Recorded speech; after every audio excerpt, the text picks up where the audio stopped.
दोस्तों आज मैं खड़ा हूँ राजस्थान की भूमि में, जहाँ पे धर्म कॉलम की बात हो रही है, जहाँ पे आदिवासियों के हक की बात हो रही। तो ये बात क्यों हो रही है और किस लिए हो रही, इसके लिए भी यहाँ पे हमारे लोगों को समझना जरूरी है। हमारे जो गांव स्तर के लोग होते हैं उनको पता ही नहीं होता कि ये कॉलम की लड़ाई है क्या, किस लिए हो रहा है, ये भी समझना जरूरी है, इसलिए वो लोग जुड़ पाएंगे। एक महोदय ने मंच पे बताया था कि इसका विश्लेषण करना जरूरी है। तो ये कैसे है, तो मैं हमारे साथ जो बाहरी राज्यों के लोग हैं वो हमारे साथ खड़े हैं, तो मैं सभी को एक एक सवाल करूंगा, जो सवाल एक कॉमन आदिवासियों के दिल में टिक टिक करता है। सर, ये धर्म कॉलम क्या है? धर्म कॉलम जितने भी धर्म है, हाँ, उस धर्म में आदिवासी है ही नहीं। हाँ, तो इसके लिए कॉलम जरूरी है। और हाँ। कॉलम हमारा कोई नया डिमांड नहीं है। जब देश की जनगणना स्टार्ट हुई थी 1871 के अंदर, जी, तब से आदिवासियों का अलग से कॉलम था जी। और कॉलम का मतलब ये है कि आपकी संख्या कितनी है देश के अंदर, जी, ये है कॉलम का मतलब। हम कोई कोड नहीं मांग रहे। जी जी। और लोग जो अभी हमारे समाज में एक विषमता फैल रही है कि अलग धर्म हो जाएगा, धर्म हमारी कल्चर चेंज हो जाएगी, ये ऐसा नहीं होगा ना? नहीं, ऐसा जो लोग सोच रहे हैं वो लोग या तो किसी के बहकावे में आए हुए हैं। हाँ, विशेषकर तो आरएसएस और जो देश के अंदर जो माहौल चल रहा है उसके बहकावे में आए हुए हैं। और जो आरएसएस के लोग हैं, जो यानी आरएसएस से ट्रेनिंग लेते हैं, उसके बाद में वो चुनाव भी लड़ते हैं बीजेपी में जाके, तो उसके अंदर एक कॉलम आता है आपका मेंबर ऑफ पार्लियामेंट या कुछ भी फार्म भरता है, उसके अंदर स्पष्ट लिखा होता है कि आपके ऊपर हिंदू कुटुंब या कोई भी अधिनियम लागू होता है कि नहीं होता है, उसमें वो लागू नहीं करते हैं। क्या बात। तो ये चीज है, ये चीज आज तक किसी को पता नहीं है। और जो लागू नहीं लिखते हैं वो ही जाके चिल्लाते हैं हम हिंदू है, हिंदू है। तो हम लोग उनको कहना चाह रहे हैं कि हम लोग बिल्कुल कहना चाह रहे हैं कि आदिवासी सेपरेट है। और दूसरा हम लोग कह रहे हैं कि चिल्लाते हैं आदिवासी हिंदू नहीं है, लेकिन ये भी गलत है। आदिवासी हिंदू नहीं है, आदिवासी मुसलमान नहीं है, आदिवासी सिख नहीं है, आदिवासी ईसाई नहीं है, आदिवासी बुद्धिस्ट नहीं है, आदिवासी जैन नहीं है। किसी भी रजिस्टर्ड धर्म है उसमें आदिवासी नहीं है। आदिवासी इस धरती का प्रथम मानव है और भारत देश का मूल मालिक है। क्या बात है, क्या बात है। सर, एक और सवाल, ये अगर कॉलम आ जाता है तो इससे समाज में क्या प्रभाव पड़ेगा? इसमें समाज में प्रभाव ये पड़ेगा कि हम लोगों को जो दूसरे धर्म के देवी देवता हैं, उनके पास में नहीं जाना पड़ेगा, क्योंकि हम वो उधार की जिंदगी जी रहे हैं। यानी दूसरों की कल्चर, दूसरों के कल्चर जो जबरदस्ती हम पे थोपे जा रहे हैं, वो कल्चर हम पे थोपे नहीं जाएंगे। और हमारा जो मूल है या कहीं गर्त में दबा दिया है, उस चीज को उजागर होगा और हम लोग निश्चित रूप से इस प्रकृति की पूजा कर पाएंगे, वो सूर्य की पूजा कर पाएंगे, रात में चंद्रमा की पूजा कर पाएंगे, तारों की पूजा कर पाएंगे।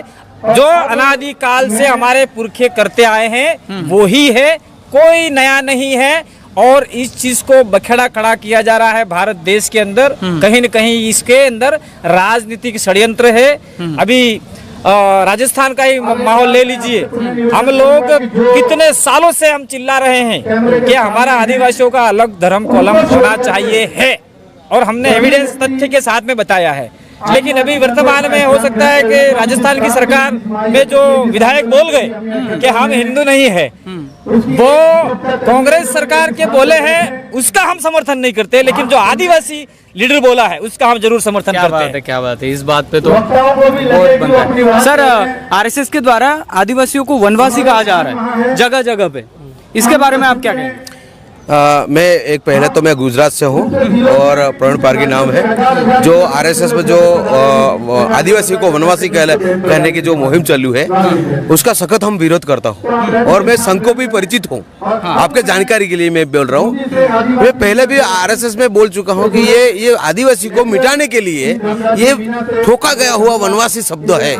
बारी बारी मैं भी इस संघ के अंदर होते हुए भी विरोध किया है, तब जाके थोड़े थोड़े दूर हटते हैं कि नहीं, जो आदिवासी ही वनवासी शब्द एक्सेप्ट नहीं करते हैं, तो ये नहीं लगना चाहिए। वो भी अब जान गए कि आदिवासी जागरूक हो रहे हैं। और हाँ, बिल्कुल यही है, इसीलिए वो संघ भी थोड़ा ऐसे ऐसे छोड़ रहा है कि आदिवासी जाग उठा है। क्या बात है, एक बहुत अच्छी बात आपने कही है। मरकम जी, आप भी यहाँ पे हैं, तो अगर सभी यहाँ के इंडिया में 700 से अधिक जातियाँ हैं, तो इन सभी जातियों को एक जगह लाना है तो हमें ये भी सोचना पड़ता है कि अपनी जो कल्चर के दायरे उसको थोड़ा सा छोड़ के बड़ा करके हम आ सकते हैं। तो आप क्या कहेंगे कि सभी अगर जनजातियों को एक जगह लाना, एक मुहिम चलानी है, तो समाज को कैसे काम करना पड़ेगा? ये इसी के लिए है, जो धर्म कालम की जो मांग हो रही है, इसी चीज के लिए है। क्योंकि ये बहुत विस्तृत मसला है। ये सिर्फ भारतीय का नहीं है, ये पूरी दुनिया के लिए जरूरी है। आज दुनिया के हर धर्म, हिंदू, मुस्लिम, सिख, ईसाई आपस में लड़ मड़ रहे हैं। ऐसी गति रहे, इनका ऐसी शिक्षा रहे, इनके बड़े बड़े जो धर्म अपने आप को इतने ही महान बनाते रहे, तो ये आपस में काट कुटा के अपने आप को खत्म करेंगे, तो मानवता खत्म होने वाली है। धर्म भ्रष्ट हो गए हैं, उनको बचाने के लिए, एक सही दिशा देने के लिए आदिवासी कालम जरूरी है। जी जी, हमारी इस प्रकृति को बचाने के लिए, इस पूरी दुनिया को बचाने के लिए जरूरी है। आज धर्म में कोई भी धर्म हो, बड़े बड़े बाबा बन रहे हैं, पूरा बहुराष्ट्रीय चंगुल कंपनियों के चंगुल में फंस गए हैं। उनमें धर्म नाम का, धर्म जिस कारण से उदय हुआ था उसकी मूल भावनाओं से वो हट चुके हैं। इस कारण उन सबको बचाने, पृथ्वी को बचाने के लिए, प्रकृति को बचाने के लिए, धरती को बचाने के लिए, पर्यावरण को खत्म करने के, प्रदूषण को खत्म करने के लिए आदिवासी धर्म जरूरी है। ये पूरी मानवता के लिए है। बहुत अच्छा सर आपने बताया, लोगों को भी हम बताएंगे और ये चैनल के जरिए लोगों को पता चलेगा कि ये आंदोलन क्या है। नहीं, हम तो चाह रहे हैं कि आपका जो चैनल है उस चैनल को हर देश का आदिवासी इसको सब्सक्राइब करे और अधिकतम जाए, क्योंकि देश का मीडिया आदिवासी के साथ में नहीं है। देश का मीडिया आदिवासी के साथ में नहीं है, ये हमारा मीडिया है, अपना मीडिया है। दूसरी बात, इस चैनल के मार्फत से मैं कहना चाहूंगा कि आपका देश के अंदर कोई, हम किसी जाति, धर्म, समुदाय के विरोधी नहीं है। अब यहाँ का ब्राह्मण है वो कोलकाता में ब्राह्मण है, कोलकाता का ब्राह्मण है वो कन्याकुमारी में ब्राह्मण है।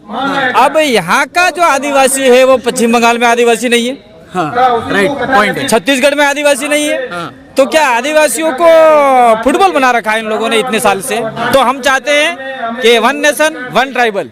अब हमारा जो कॉलम की पहचान का मूल आधार यही है कि आदिवासी लिखा जाएगा तो हम लोग किसी भी स्टेट में जाएंगे, हम प्योरली आदिवासी और इस देश के ऑनर ऑफ इंडिया कहलाएंगे। हम तो ये पहचान दिलवाना चाहते हैं। और ये जो सेमिनार रखा गया है, इस सेमिनार से जो बुद्धिजीवी लोग हैं, जो कहीं न कहीं अधिकतम पढ़ लिख कर और जो पढ़ लिख कर यानी गुमराह हो चुके थे कहीं न कहीं, क्योंकि वो जितना पढ़ा लिखा आदमी होगा उतना उन शास्त्रों में चला गया था, जो शास्त्र किसी आदिवासी ने नहीं लिखा है। तो जो मूल संस्कृति तो गाँवों में जिंदा है, इसलिए गाँवों में ज्यादा हमको प्रचार करने की जरूरत नहीं है। आज ये मात्र सेमिनार है। अगर आदिवासी धर्म कॉलम को लेके कोई रैली होती तो इवन आप वंडर कर जाते कि हमारा दक्षिण राजस्थान का कम से कम यहाँ लाखों की संख्या में आदिवासी होता। क्या बात है। हाँ, ये हमारा चल रहा है। एक और सवाल, दो गुट नजर आ रहे हैं हमें। सही बात पे बोले तो आदिवासियों में दो गुट नजर आ रहे हैं। एक गुट आर्टिफिशियली बनाया गया है कि वो हिंदू है कहने के लिए, हमारे लोग हैं उसमें, और आज हम यहाँ पे खड़े हैं, हम कह रहे हैं कि हम किसी धर्म से रिलेटेड है ही नहीं। तो उन लोगों से क्या कहना चाहोगे जो आरएसएस की विचारधारा में गुमराह हो रहे हैं, उनको क्या संदेश देंगे? मैं तो इनको कहना चाह रहा हूँ, भाई आप लोग, भारत देश संविधान से चलता है, कानून से चलता है, और संविधान में साफ स्पष्ट उल्लेख किया गया है क्या आदिवासी किसी धर्म में नहीं है। दूसरा, आपका 5 जनवरी 2011 का जजमेंट आया हुआ है, जिसमें साफ कहा गया है कि तत्कालीन 2011 में 8% आदिवासी इस देश के मालिक हैं, मूल मालिक हैं, यहाँ के मूल वारिस हैं, मूल वासी हैं। अब 92% प्रजा इमिग्रेट है, मैं नहीं बोल रहा हूँ, सुप्रीम कोर्ट बोल रहा है। तो हम लोग कहना चाह रहे हैं उन लोगों से कि आप लोग ये जो आपको गुमराह कर रहे हैं, उन लोगों से पैसा मत खाइए, क्योंकि ये पैसा लेके काम कर रहे हैं ये लोग। और सोशल मीडिया पे हम देखते हैं कि विभिन्न प्रकार के फर्जी आइडिया बना के या फिर आदिवासियों को गुमराह करके पैसे देके कहीं न कहीं आदिवासियों को आदिवासी के विरोध में लड़ाया जा रहा है। लेकिन निश्चित रूप से कुदरत हमारे साथ में, प्रकृति हमारे साथ में कुदरत की असीम ताकत है। जो गुमराह आदमी है वो भी कहीं न कहीं अंत में हमारे साथ में आएगा और दुश्मन को पहचान जाएगा। और मैं तो इनको इतना ही कहना चाह रहा हूँ कि आप हमारे भाई हो, गुमराह हो चुके हो तो आ जाइए। मान लीजिए कि आज की तारीख में कुछ डिमांड हुई आदिवासियों के लिए, तो 5 लाख लोग इकट्ठा हो गए, जिसमें बोला जाएगा कितने हिंदू हैं जो आज जानकार नहीं है वो उंगली खड़ा कर देंगे, फिर बोलेंगे कितने ईसाई हैं, फिर जानकार नहीं है उंगली खड़ा कर देंगे, फिर बोलेंगे बुद्धिस्ट कितने, जैन कितने हैं, मुसलमान कितने हैं, क्योंकि आदिवासी सभी धर्मों में ले लिया गया, बांट दिया गया है। तो फिर अंत में जैसे हम लोग जैसे हैं वो उंगली खड़ी करेंगे हम इतने आदिवासी हैं, तो उस समय जो हमारे गुमराह भाई हैं उनका सारा अधिकार कहीं न कहीं खत्म हो जाएगा। आपकी नादानी की वजह से आपकी होने वाली आने वाली भविष्य पीढ़ी को कहीं नुकसान नहीं हो, इसलिए मैं 2 हाथ जोड़ के निवेदन करना चाह रहा हूँ, आ जाइए। आदिवासी कहलाने में बहुत बड़ा अभिमान है, आत्मसम्मान है। जोहार, जय आदिवासी।